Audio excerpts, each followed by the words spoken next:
dollar. Dirt and money, no soul. Had to go and get it, ain't no time to kick it. Got a stack of flip for my foes. Dollar. Please tell me you can hear me. Don't turn your back and don't neglect me. Just let me know if you need me. Dollar. Let me watch out for my partners. Keep my money long, get my team strong. Let me run away from my problems. Yup, what's good, original crew? It's your boy DJ Nuki, your girl. Sierra Nicole. We're back on the channel with another Kid and C original. No. My bad. This is Mr. Ballen. My bad. I can't be acting up like this. Welcome back to the channel, man. Hey, we got Mr. Ballen. We got top 3 impossible places people were found, part 18.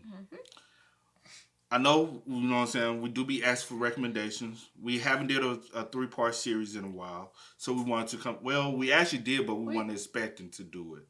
And it was this, the demon lives. So I was like, hey, I want to go back to do it, you know what I'm saying, just this one time. But y'all could we always ask for y'all to spam us up in the comments. Let us know which video y'all want to see. Highly requested when we'll do those the next. But basically spam us up with the video you think we should do next. If you go to the comments, like it up.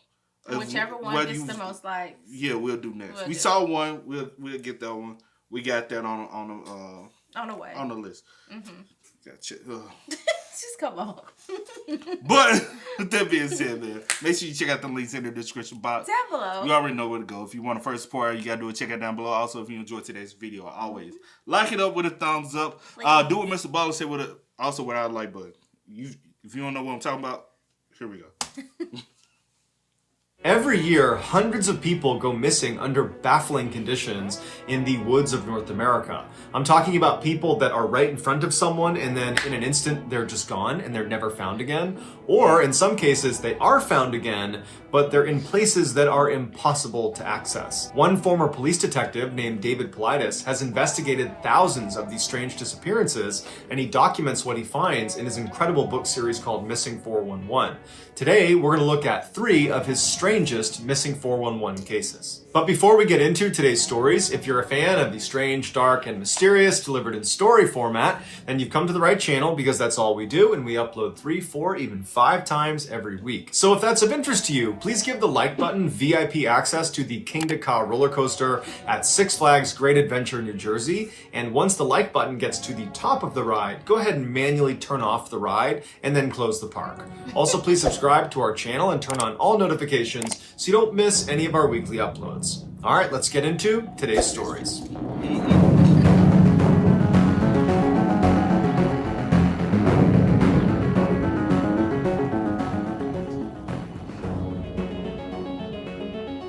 On May 21st, 1941, Betty Albright and her 3-year-old son, Eldridge, traveled to her mother's house in rural Woodstock, Maryland. Betty had asked her mother if she would look after her son for the afternoon so Betty could catch up on some much-needed sleep. They arrived at Betty's mother's house at about 1:30, and right away Betty went inside, handed her son to her mom, and went upstairs to take a nap. As for Eldridge and his grandmother, they went out in the backyard to play. Now, Eldridge loved going to his granny's house because she had this enormous backyard for him to play in.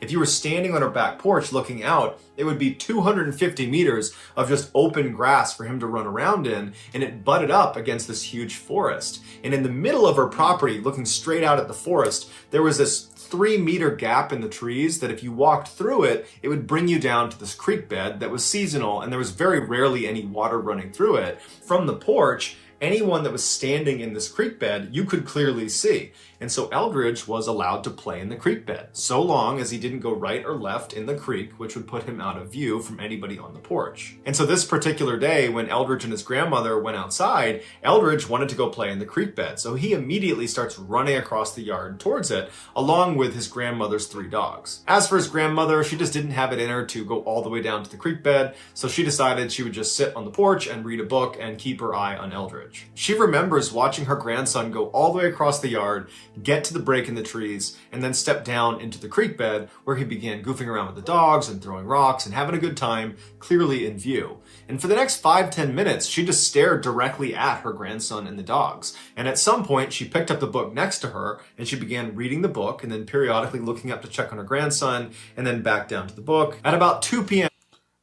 But with situations like that, if you ain't constantly, you know what I'm saying? Like it takes a split second. It takes a split second for somebody to snatch up a child. Or for anything. To happen. So while you reading, you can read 2 lines, look up, and then gone. In the blink of an eye. Like, But, I would have went. I don't care. Or I would have said, not today. She was looking down at her book when she heard her grandson yell out for help. Now, 3-year-olds yell out for help all the time. Sometimes it's a big deal, and sometimes it's not such a big deal. But oftentimes, the sound of their voice gives away how serious it is. No matter what they say, it's like their tone gives away, should I take this seriously, or is this just a kid being a 3-year-old? And she would say that the way he was yelling sounded like a real emergency. When she poked her head up, even though she had seen him, less than a minute ago playing in the gap in the trees, now she's looking and he and the dogs are gone. And so, of course, she's alarmed. She hops out of her seat, she goes down the steps, and she starts walking across the yard towards Eldridge. And she's yelling his name and she's walking quickly. When she got about halfway across the yard, she heard Eldridge yell out again, except this time his voice was coming from way off in the forest, way farther away from the last time he had yelled out. It gave the impression to her that he had moved a great distance from the last time he yelled to her, and it triggered something inside of her that was telling her something is terribly wrong. And she began running towards the creek bed. Still no sign of the dogs. She can't see anything. She's just running towards the creek bed. When she gets about 10 meters away from the break in the trees, she hears her grandson yell out for a third time, barely audible, way off in the forest. He yells out for help, and as he's yelling, it sounds like someone has stifled him and covered his mouth mid-yell. So she runs through the break in the trees down to the creek bed where she stops, and she looks out in front of her, and it's just dense forest, and there's no Eldridge, there's no dogs, there's nothing. She looks to her right down the creek bed, and there's nothing down there, and then she looks to her left, and one of her dogs is in the creek bed, maybe 10 meters away, facing away from her, and the dog is positioned in such a way that it's clearly looking at something. And so she runs down to the dog thinking she's going to see maybe Eldridge or the other dogs, but there's nothing beyond the dog. The dog is just rooted to the spot. Its hair is raised, it's growling, and it's taking little steps back like it's been spooked at whatever it's seen or whatever it's looking at.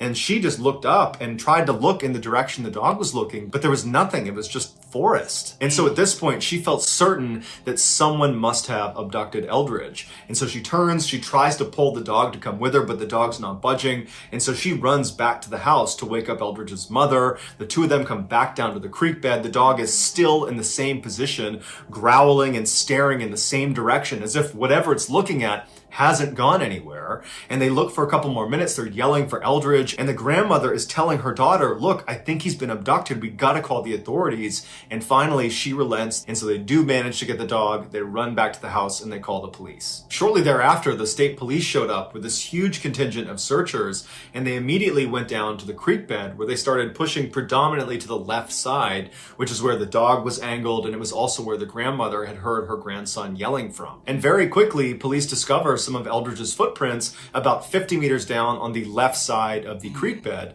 They were in some sand right at the edge, and they were walking away as if he was leaving the area he had been told to stay in, which was in that gap in the trees. But interestingly, the footprints, it looked like he had been walking for maybe 20 or 30 meters when inexplicably the prints just stop, as if he stopped in the sand where he was. But had he gone right, left, straight, turned around, had he gone in any direction, there would have been additional prints in the sand, but there wasn't, which gave the impression that was where someone must have lifted him up and kidnapped him. But they never found any prints connected to a kidnapper. For the rest of the day and that night, they would not find any more signs of Eldridge or the other two missing dogs. The next day, about 24 hours after Eldridge had gone missing, there were a number of search crews that had gone well outside of the the primary search area in hopes of maybe finding one of the 2 lost dogs because they thought maybe they could bring them to the lost child. And this one crew that was 4 miles away from where Eldridge had gone missing, they were walking past a swamp when one of them heard what sounded like a child whimpering, and it was coming from inside the swamp. And so immediately they turn and start walking into the swamp, which had fairly deep water, and they get to this clearing and they see there's this rocky overhang with high grass all around it, kind of forming like a cave. And they hear this whimpering again, and it's coming from underneath that rock. And they rush over and they're pulling the grass aside, and sure enough, tucked underneath this rock, inside of this kind of makeshift cave, is Eldridge. He was laying on this really well-constructed bed of leaves that looked like an animal's den. So either Eldridge had found an animal's den or he had built himself this beautiful bed of leaves. When they approached him, he was sleeping underneath this rock. And so that whimpering sound he was making, he must have been making in his sleep. And so as they got closer to him, he woke up and he kind of sat up and he's very groggy and confused. You know, all of his clothes were really badly torn up and he wasn't wearing any shoes, but he overall seemed okay. He just was very confused seeming. And so they scooped him up and they brought him back to search headquarters, reunited him with his mother and his grandmother, and everyone's just so relieved that he's alive. But at the same time, people were like, how did he get 4 miles away in the middle of a swamp? And so after the doctor cleared him, saying he was okay, besides some scratches and bruises, the police, along with the mother and the grandmother, sat down with Eldridge and asked him, you know, what happened? But unfortunately, Eldridge appeared to not know this had even happened. He didn't even know he had spent 24 hours out in the middle of the woods by himself. It was like he had blacked the whole thing out. Because Eldridge was found alive and unharmed, the police did not continue to investigate this case. And so we don't know what caused him to suddenly be yelling for help and appear to be drifting farther and farther into the woods. We don't know what the dog saw in the creek that scared it so badly. We don't know how Eldridge moved 4 miles through a dense forest over multiple swamps only to wind up in yet another swamp inside of a cave. Although the police came out and said Eldridge must have just wandered off on his own, basically everybody involved in this case believes someone or something abducted him. It's just very fortunate he was found alive. Unfortunately, there's no clarification about what happened to the other 2 dogs, although the way it's worded in the story, it does sound like they were never found. Dang. That's the main question I was finna ask. I was finna say, what happened to the dogs? I was thinking that the whole time. Did y'all ever find the dogs? Because then, from my thinking, because he said they believe that the 3-year-old made the bed of grass or leaves, or you know, he just wandered himself 4 miles over. Never, Never. I don't think that. I don't think it was a human abduction. I believe an animal possibly got him. What type of animal, I can't say. I don't know the woods. I don't know the areas to be able to say, hey, it's a possibility this or that type of animal. But I do believe an animal drug him away. And that could be also the reason why the dogs, because the dogs probably got a protect mode. But you still probably would have found the dogs. Or did the but dogs, I feel like if something, the dogs so startled where they ran the opposite direction, probably got lost. Well, no, dogs don't always know how to come home.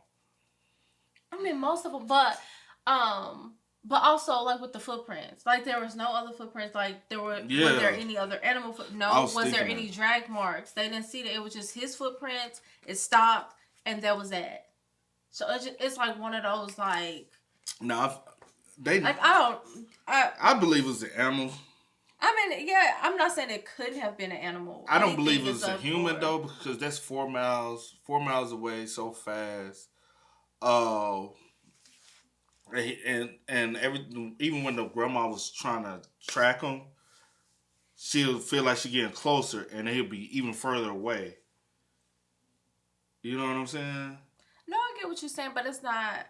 Some animals, a lot of animals are faster than humans. No, I get that, but I get that. At this situation, it's kind of like one of them. I really don't. It could have been an animal. It's bizarre. It is bizarre though, yeah. And for him to say he don't even know how he ended up there, to even get him any details, he could have been. You gotta keep in mind he's also 3 years old, so he's not. So.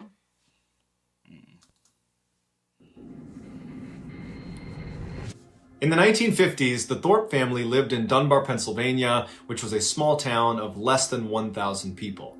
Their house was on a very quiet street with very few neighbors anywhere near them, and their property was right up against this forest that was right in their backyard. Their daughter, 2-year-old Anna, loved to play in their backyard, but she was instructed to stay on the grass section of their backyard and not venture into the forest because the forest was snake infested. And Anna was terrified of snakes, and so she happily obliged. On May 5th, 1950, Anna was playing in her backyard in that grassy section, and her mother was in the kitchen looking out the back window into the backyard, and her mother looked down for a second when she heard her daughter scream. She looked up, and Anna was gone. She immediately ran outside, and she's yelling for her daughter. She's looking all around, and she knows she must have gone into the forest, and she's thinking to herself, she must have been bit by a snake, and she's laying on the ground somewhere. That's why I can't see her. And so she runs into the forest, and she's screaming for her daughter, and she's not getting any response. She's starting to panic. All her yelling has gotten the attention of her 2 older sons that were in the house. They come running outside and they join the search and they start fanning out and they're looking for Anna, and she's just gone. And so after only a few minutes of looking, Anna's mother decides she has to call the police. The police show up and they launch this massive search, and word got out to the residents of Dunbar that one of their own had gone missing, a child no less. And so virtually everyone in Dunbar showed up to be a part of the search, and they combed that whole forest behind their property, and there was just no sign of Anna. After the first 24 hours had gone by and they had not found any sign of Anna, they decided to expand the search area from a 1-mile radius to a 3-mile radius. And within just hours of this change, there was a crew that was 3 miles away from where Anna had gone missing, and they found Anna. And she was alive. She was laying under this blackberry bush. All she had on was a single shoe.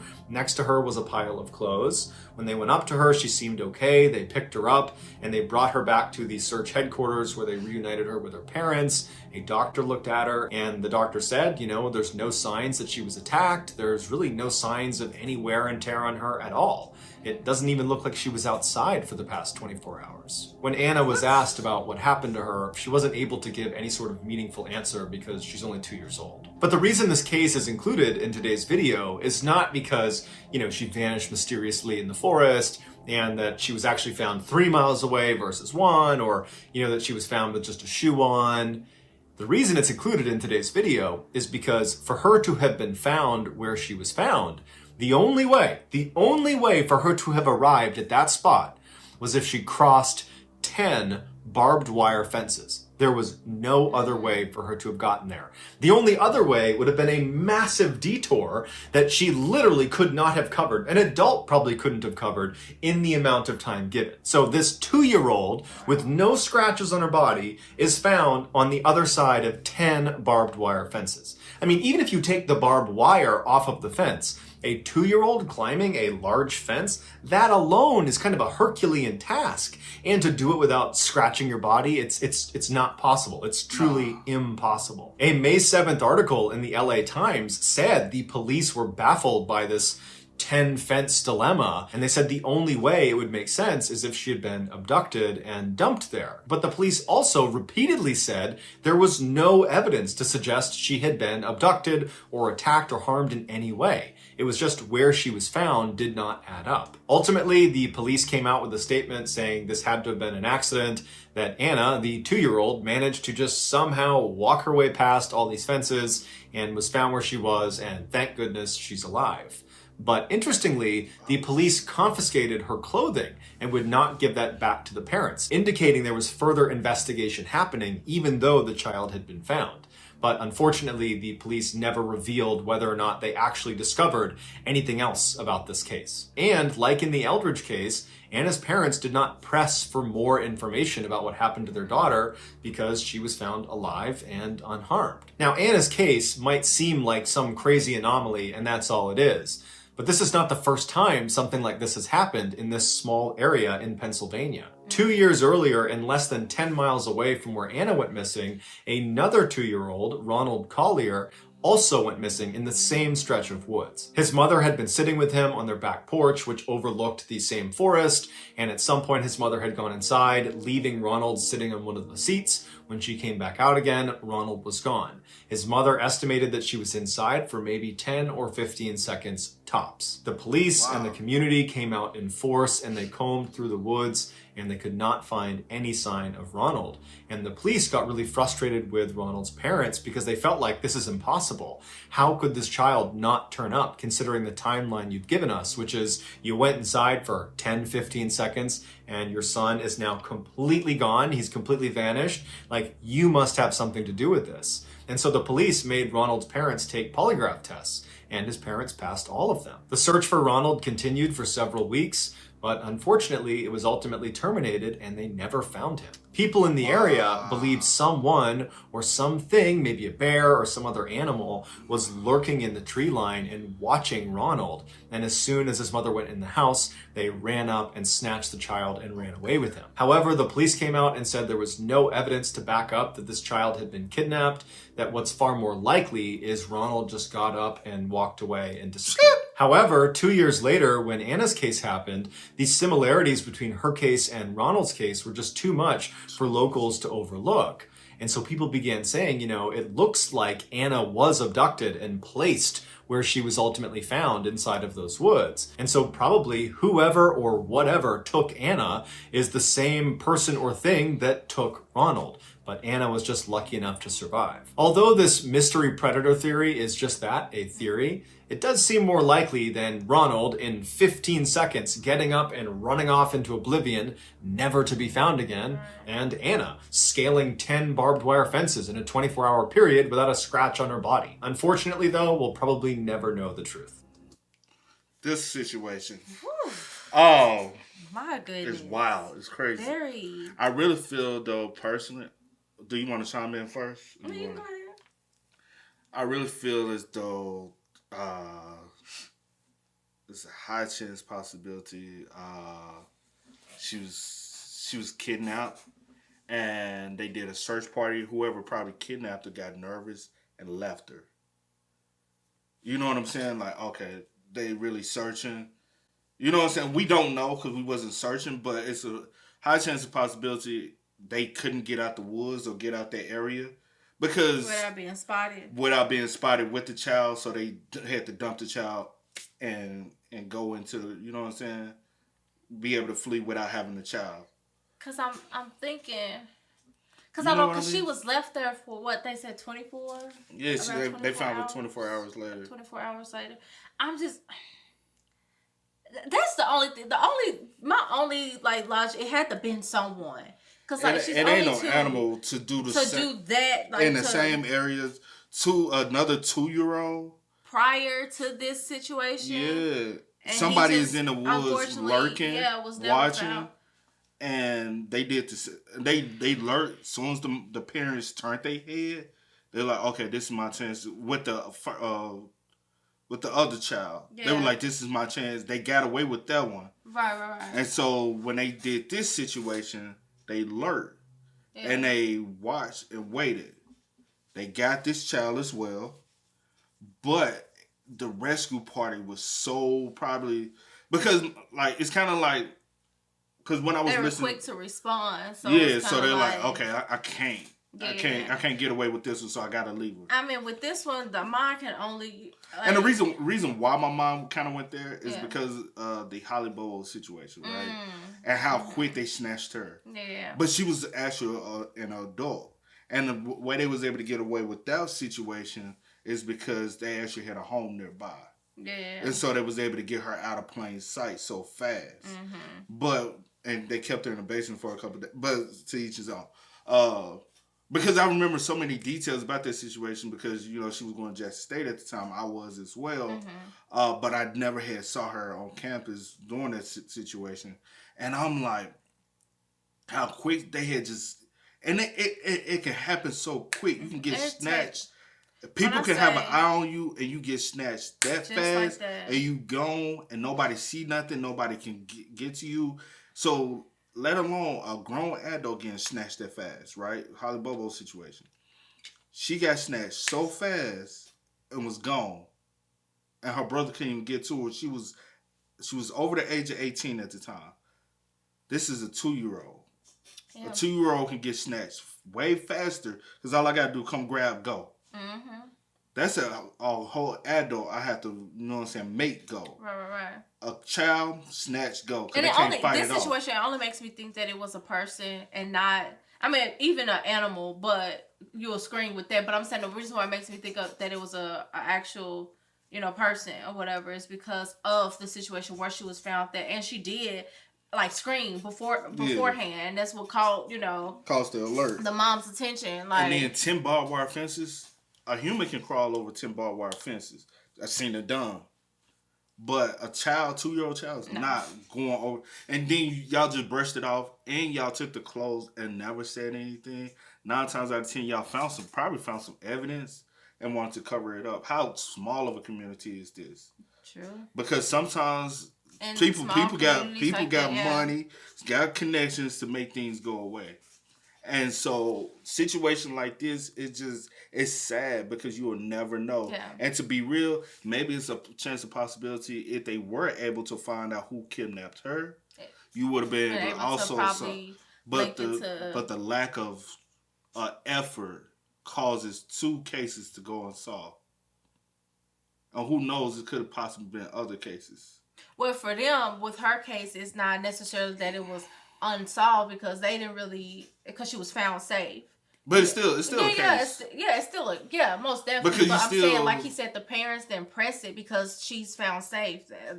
That's all my child's found safe. Like anything else, but I will still want to know, and I would want to know just for the community because you never know if that situation, so you can have an eye, be more alert, whatever the case may be. But how long ago was these? Because the thing was not that situation happened in 1951.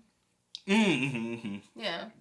Because kidnapping has been going on for this. It's just now we have so much information. We're getting told so many things. Mm-hmm. Now it's like dang, bro. And it's actually people in your community that are predators and are some of the most dangerous people beyond strangers. It's actually people you walking around Walmart seeing. These people are abducting kids. Your neighbor. Yeah. You know what I'm saying? And it also makes me think that it's someone that lives around the area for both of the situations to happen in the area, like in that particular area, unless they just know the area. They know the area and know, like, hey, kids. And somebody could have knew that the barbed wire fence was there and know how to scale them. You just put something over them, you can hop right over, snatch that. But did y'all find thread? There's a lot of information missing. Yeah, I'm glad she was definitely found safe, and it's definitely unfortunate for the little boy that was never found. Yeah. But I wish that the police would have y'all took the clothes. Would have at least followed up with the parents and let them know, hey, did you find something? Did you not? Was was it things inclusive, instead of just trying to blame the parents. Yeah. In September of 2004, 49-year-old Robert Springfield, along with his 2 teenage sons, left their home in Wyoming, bound for the Bighorn Mountains in Montana. They were planning to do some elk hunting on the Crow Reservation, which is the homeland of the Crow tribe, and Robert and his family were members of the Crow Reservation and therefore had the rights to hunt on that land. The specific spot the boys were going to be hunting was Black Canyon, a particularly steep and rugged area. But Robert was well equipped for this type of environment because he had previously served in the United States Marine Corps in their Special Operations Unit, which would have meant he would have received a very high level of outdoor survival training, which is perfect for living up in the mountains. Robert's sons had apparently learned a lot from him and were very competent outdoorsmen as well. They arrived at the reserve on September 19th and immediately headed out to do some bow and arrow hunting. Their plan was the 2 boys would break off from their father and head over to the edge of the canyon and attempt to drive elk down into the valley so their dad could take a shot at them. But late in the afternoon, the 2 teenage boys had not seen a single elk, and so it was getting to be time to head back to the prearranged meeting spot, and so they packed up their stuff and they headed there. The boys make it to the meeting area, and their father, Robert, is not there. So they sit down and they begin to wait. And an hour goes by, 2 hours goes by, 3 hours goes by, still no sign of their dad. They can't get in touch with him. They have no cell phone service. And so they're thinking to themselves, okay, worst case scenario, he got turned around and he'll have to spend the night out in the cold. But he's got warm winter clothes on. He knows what he's doing. He'll be fine. And so as the sun was setting, the boys did finally leave to go tell authorities that their dad was, lost in Black Canyon somewhere. but it was just not registering for them that this could be life-threatening, that something really bad could have happened to their dad. He was just this Superman figure to them, and it just did not cross their mind. Authorities launch a search that night that includes the use of helicopters with thermal imagers doing low flyovers of the entirety of Black Canyon. Thermal imagers pick up a heat signature, and so anyone that is alive gives off a heat signature. And so at night, if you were flying overhead and you saw a person in the middle of a canyon where there's virtually nothing else around them, they would stand out like a bright light. But that night, the helicopters combed all over Black Canyon, and they never saw Robert. However, authorities would say that, this guy, he's trained, former special operator, he probably went and found shelter. So he could be inside of a cave, or maybe he made himself a shelter with tree branches, and it's obscuring him from the thermal imager, and so we'll just have to look tomorrow. But the next day, despite bringing out hundreds of searchers and bloodhounds and people on horseback and more helicopters and planes flying overhead, there was no sign of Robert. And after several weeks of still not finding any sign of Robert, they ultimately called it off. The family was obviously crushed, but more than that, they were just dumbfounded. The idea that something bad had happened to invincible Robert, that just didn't add up for them. And so after the official search was terminated, they would continue to make trips into Black Canyon looking for their father, their husband. But unfortunately, like all the searchers, they never found any trace of him and eventually accepted that he was gone. 1 year later, in October of 2005, a hunter who didn't know anything about Robert Springfield or the fact that he had disappeared, this hunter is in Black Canyon in the same area where Robert Springfield had disappeared. And this hunter is walking through this really dense forest. He's all alone. He's an experienced hunter, and he's not on a path. He's just kind of combing through the woods, and he starts to hear what sounds like a crow screeching. And at first, it doesn't really register with him. It's only in retrospect that he recalls this sequence of events. As he kept walking on, the screeching intensified to the point where he just could not ignore it. And so he stopped and turned to listen to this screeching crow that he couldn't see through the dense forest, but he could tell it was in that general direction. This hunter said as soon as he stopped and he turned and began actively listening to this crow, he had this weird sensation that the crow was trying to actively communicate with him. It was a very strange experience. He had never had anything like it in his entire hunting career, and he spent lots of time outdoors. And so he felt like he had to go over and see what was going on with this crow. And so he starts walking towards the crow. He still can't see it. It's very thick vegetation, and he's getting closer and closer, and he gets to a place where he can just barely see this crow. It's in a clearing. There is this large tree stump right in the middle of the clearing, and this tree stump is not short. It's like 6, 7, 8 feet high in the air. It looks like this tree had broken in the middle and fallen over, and this crow is sitting on the top of this kind of gnarled stump. And the crow is just incessantly screeching. And from this hunter's perspective, he can see the crow and he's kind of staring at it. And as the hunter is looking at this crow, the crow suddenly turns and looks directly at the hunter. And it recognizes the hunter can see the crow, and the crow stops screeching and is just staring directly at the hunter. And this hunter would say he felt so unsettled by the sudden behavior of the crow because it was almost like confirming the crow was looking for him, and now he had found him, and he stopped screeching and was looking at him. The bird continued to stare silently at the hunter to the point where the hunter felt compelled to walk out of the vegetation into the clearing to kind of confront the crow.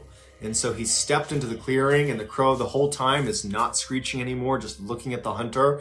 And the hunter's standing in the clearing, and he looks at the crow, and the crow suddenly looks straight down. The hunter follows the crow's gaze down to the ground, and he sees at the base of the tree is a human skull. And the hunter's so taken aback by this, he looks back up at the crow, who's looking at him again. And the whole situation is so terrifying to this hunter that he just makes a note of where he is, and he runs. As soon as the hunter got out of the woods and was back in cell phone reception, he called authorities. Authorities showed up, and he showed them on the map where he had discovered this crow and the skull next to a tree. And sure enough, the authorities make their way out, and they find the skull right under this tree. The crow at this point is gone. When they walked up to the tree stump, they discovered it was not just a human skull, it was also a human femur bone right next to the skull. And then next to that was a set of boots that had been placed right next to them, neatly next to one another. And then next to that was a belt that had been tightly wound up and placed next to the boots. And then next to that was a jacket that was not folded, but was balled up, and inside of the jacket was a wallet containing cash and Robert Springfield's ID cards. The authorities launched a search in that area to look for the rest of Robert's remains, but unfortunately they were never recovered.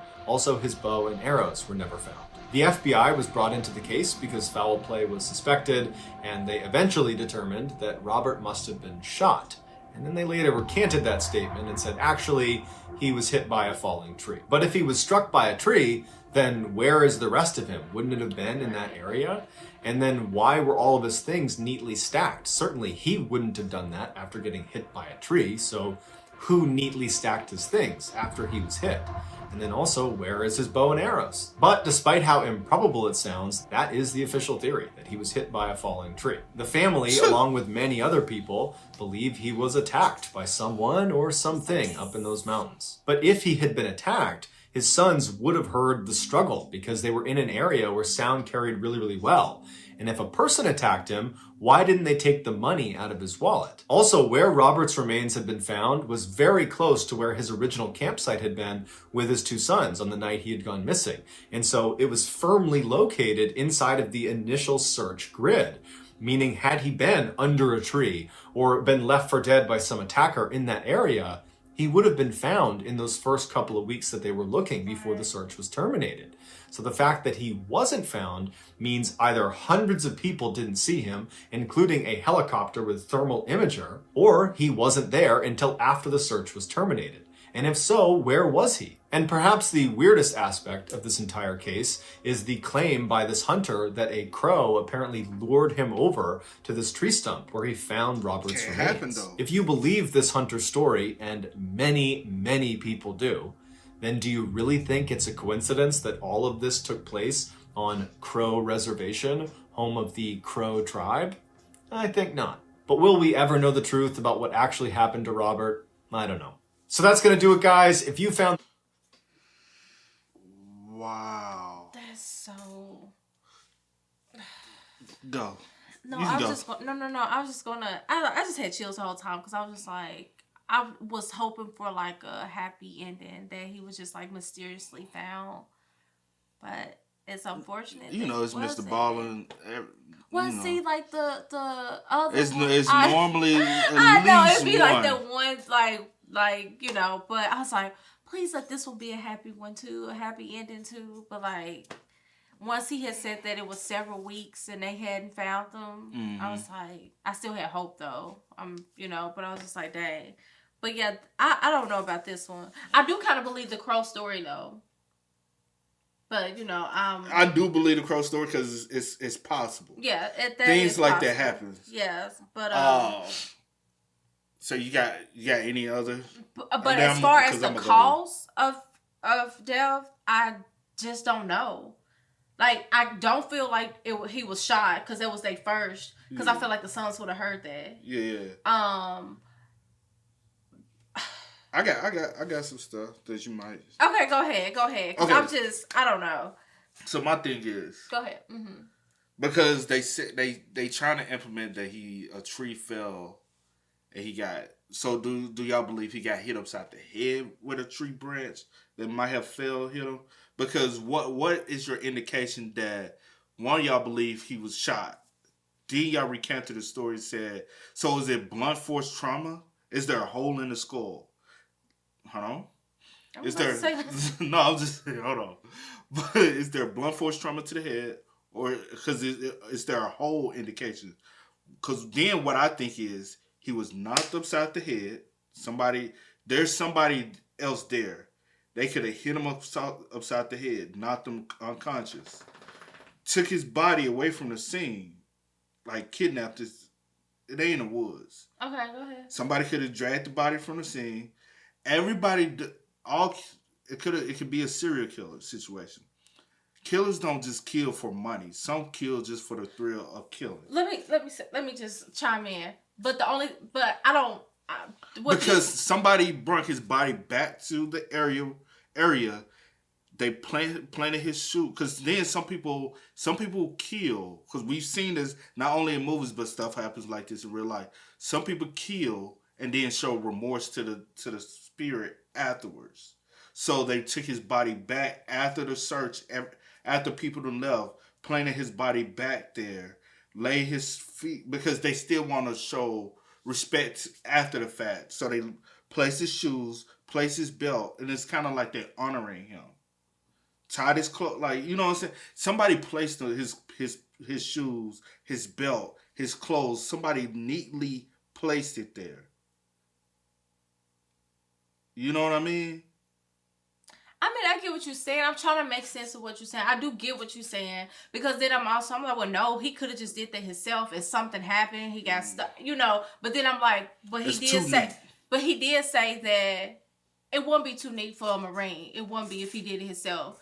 But he did say that the campsite wasn't far from where the skull and the femur was found there. So I'm like, well, then maybe, you know, could have been from animals. Though. Yeah, that the scattering of like his bones and stuff missing, that could have been from animals, especially flesh. You know, he just But the reason why I say this, okay. But I get what you're saying though, because stuff like you do have situations like that, but that's just a lot. So the thing is, if I'm a Marine, if we're going with the situation that they're saying, if I'm a Marine, tree hit me upside the head. But we don't know if the tree hit him upside the head. I'm saying based off of what they trying to. I'm saying based off what they just said that they trying to say his cause of death.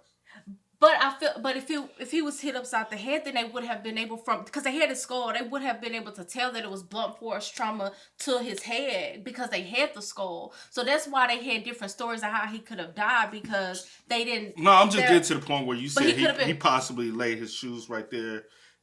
So why would he take his clothes off?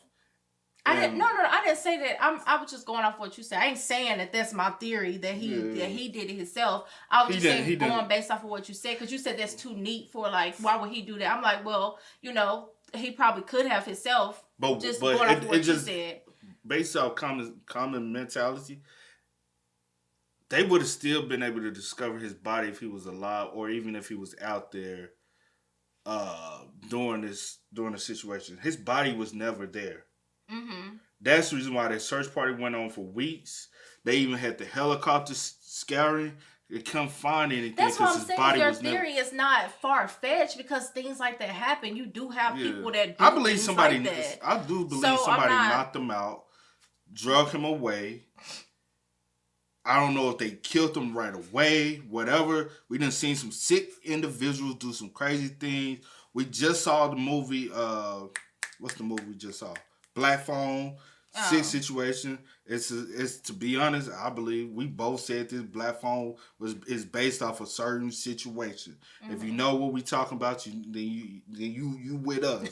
But things like that happen. Yeah, and things like crazy, that do bizarre happen. That's why happen. I said that, to be honest, any story kind of would just be like, okay, that's your story. Okay, what's yours? Because they don't even know. Because he's real. Because what they're thinking is, well, he couldn't be harmed by anyone because his money. He has. Some people don't want your wallet. Some killers don't want your wallet. Some killers don't want your money. They want to kill you. That's all they care about. They don't want your property. They don't want nothing of that. They just want to kill you. Somebody took his body back after everything calmed down, settled down. They put the body back in place for so long. The body's just deteriorated there, or what you about to say? Nah, he could have, you know what I'm saying, been destroyed parts of his body and just placed the femur in the head. He could have only placed that there. Okay. He could have had, what I'm saying, he could have had the body buried somewhere else, dug the body up, and took it back to the forest. I'm saying it's a lot of options. I'm not trying to like take away from your theory and what you think it is. It's just that's a lot. That's a lot, and I know people do it, but I'm trying to think like. Let me say this. Because this happened in 2004, and they didn't find the head and the femur till a year later. His shoes, wallet. It can happen. No, I'm not saying it can't happen. It definitely can happen. Think about the one in Alaska where the dude was kidnapping the hookers off the street. kidnapping them, tying them up in his room. You don't have to give me No, I'm just saying, taking them out to the forest, shooting them, digging them. I get that. That's a lot of work. I get that. I'm just like, I guess for me, it's just because I don't have that mentality to be sick like that and a little. So it's like a lot for me to even think about all that. Think about that Netflix series you watched, which this could happen as well.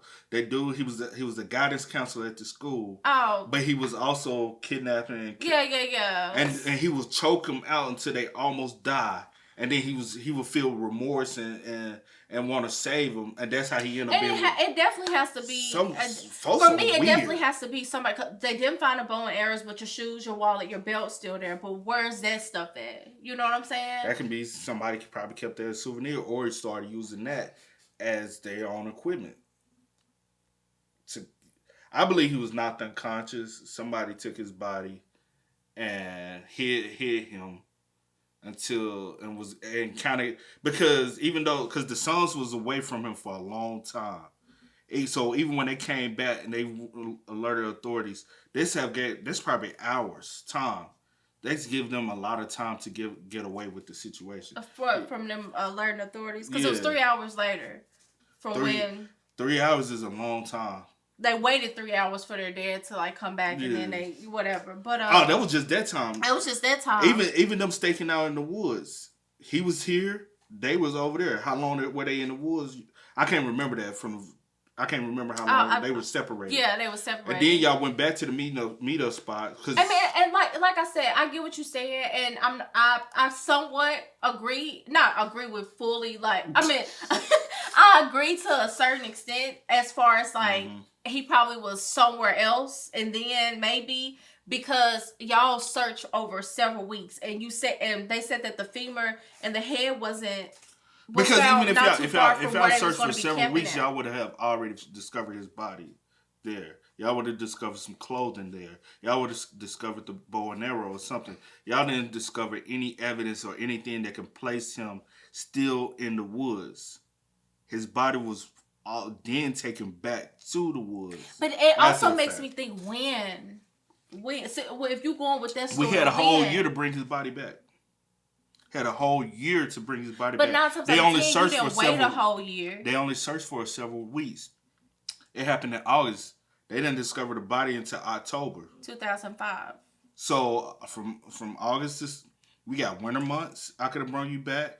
I got springtime. I could have brought you back. Summertime. They ain't find you till the next fall. That's a lot of time. After several weeks, y'all stopped looking. The family wasn't there. The family didn't live in the area. So the family is not always there. Yeah. I mean, all I'm saying is... I'm here with you. That's a theory. That's a story. You got to convince me. No, it's not too far-fetched. I know some people be like, no. It probably, be kind of like, I'm like, that's a lie. But it's not... It's not a lie. It's not a lie because people... Especially if people have done it before. Especially if you're a serial killer or you prone to do this type of thing. We've seen... what's the... Well, I just also feel Is the Criminal Minds? A lot go on Criminal Minds, so probably where dude was doing a bow and arrow. He was trying to kill. He was bow and arrowing people in the woods. He was trying to kill. 9 times out of 10 was on Criminal Minds, but also I forgot what I was about to say. But crazy things happen, man. Yeah, crazy things do happen. It's not far. People have done it before, so it's not like oh no, that's such a bizarre story because situations, happen like this before, like just bizarre, like crazy, far-fetched, You'd be like, what? That makes no sense. But it does, though. We're going to talk about it more after this. But I had something to say. I can't remember. But I'm going to say, I already know we're going to have a long discussion even after this, because you still want to be like, I don't disagree with your story. I'm just trying to put everything on tape. I don't disagree with your story just because of the information that was given to me. But I don't fully agree with it. But I just feel like there has to be more.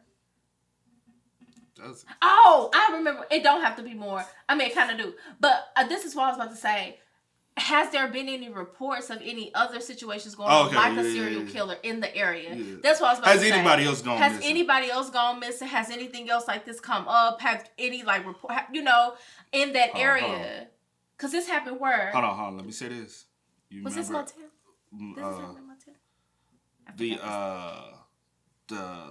The dude we came across on Facebook, he was talking about how his dad, the strangers, how his dad was going from state to state killing people. Oh. So he believed his dad, the movie The Strangers is based off his dad. But we don't even know how we know that movie, but we don't really know. He said he believes, but he said he found a lot of evidence. Cause, you know what I'm saying? So but that's what I was about to say. That situation could have... Things like that can't happen. Like, if it's just like one of those, like, I'm going state to state doing stuff, that is definitely, and most situations happen in the woods, like with people hunting and people, like, you know, whatever the case may be. So, like I said, I agree with you, baby. I ain't saying that, you know, I got you. I ain't saying that it's not, you know, it's definitely believable because stuff like this happens all the time. So, I mean, as of now, I agree with you, and we'll have the same story. No, it's just my story. But anyway, come on, hey, man. Wrap it up. Hey, y'all spam us up. Let us know. Please y'all started an opinion, man. And what was theirs? They felt like he just got struck by a tree, or a tree maybe fell on him or something. He got hit in the head by a tree. But he hit in the head. He got hit with a tree. He got a tree fell and hit him. A tree fell and hit him. Because we don't know where. Because I feel like if a tree fell and hit him, where the body was this whole time. Okay, gone. Yeah. So, let's but again, y'all spell us up. Let us know y'all thoughts and opinions, man. I'm telling you, bro. My mom I could write a movie. No, and what I'm saying, I could write a movie. I could write a movie. I agree with what you said, and then especially since I brought up, and it would be a dope ass movie. And especially since I brought up the fact that have any like people been visiting the serial killer or the state to state type of thing? Yes. You know what I'm saying? But I'm trying to think of what was going on around that time, 2004, 2005. I'm gonna have to look up some stuff. Like, okay, yeah, I go on and on. Spam us up. Let us know y'all thoughts and opinions in the comment section. Please do. Down below, man. Ooh. But as always, okay. Y'all know how it go, man. I do go by the name DJ New Kid This is Sierra Nicole. Kid and C. We are y'all. Ain't no time to kick it. Got a stack of flip for my folks. Dollar. Please tell me you can hear me. Don't turn your back and don't neglect me. Just let me know if you need me. Dollar. Let me watch out for my partners. Keep my money long, get my team strong. Let me run away.